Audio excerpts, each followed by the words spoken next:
First president in the history of our country took over, and look what happened to our country. Probably 20 million people. And you know, that's a little bit old, that chart. That chart's a couple of months old, and if you want to really see something that's said, take a look at what happened. First president in the history of our country took over, and look what happened to our country. Probably 20 million people.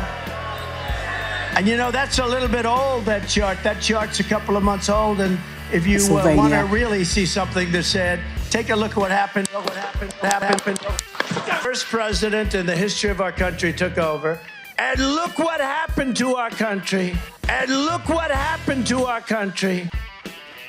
Well, he's right. He did beat Medicare. He beat it to death, and he's destroying Medicare because all of these people are coming in. They're putting them on Medicare. They're putting them on Social Security. They're going to destroy Social Security. This man is going to single-handedly destroy Social Security. As far as the abortion is concerned, it is now back with the states. The states are voting. In many cases, it's frankly a very liberal decision. In many cases, it's the opposite. But they're voting, and it's bringing it back to the vote of the people, which is what everybody wanted, including the founders, if they knew about this issue, which, frankly, they didn't. But they would have, everybody wanted brought back. Ronald Reagan wanted it brought back. He wasn't able to get it. Everybody wanted it brought back, and many presidents had tried to get it back. Asylum officers. President Trump? I really don't know what he said at the end of that sentence. I don't think he knows what he said either. Look, we had the safest border in the history of our country. I think he knows what he said. Look, again, this gives it the vote of the people, and that's where they wanted it. Just 1 second. He said we killed 3 people.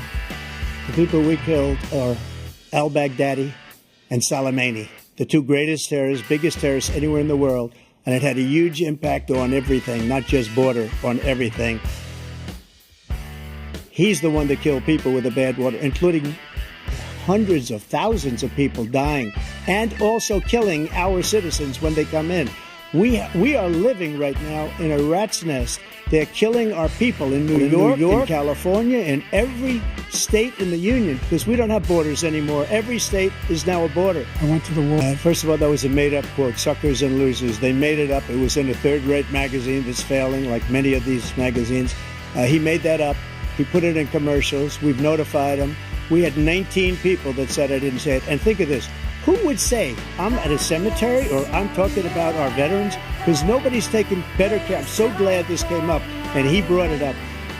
There's nobody that's taken better care of our soldiers than I have. To think that I would, in front of generals and others, say suckers and losers. We have 19 people that said it was never said by me. It was made up by him, just like Russia was made up, just like the 51 intelligence agents are made up, just like the new thing with the 16 economists are talking. It's the same thing. 51 intelligence agents said that the laptop was Russia disinformation. It wasn't. That came from his son, Hunter. It wasn't Russia disinformation. He made up the suckers and losers, so he should apologize to me right now. God bless their willingness and all they sacrifice. God bless all the blood, the sweat, and the tears. I pray that you stay strong. God bless America. First president in the history of our country took over, and look what happened to our country. Probably 20 million people. And you know, that's a little bit old, that chart. That chart's a couple of months old, and if you want to really see something that's said, take a look at what happened.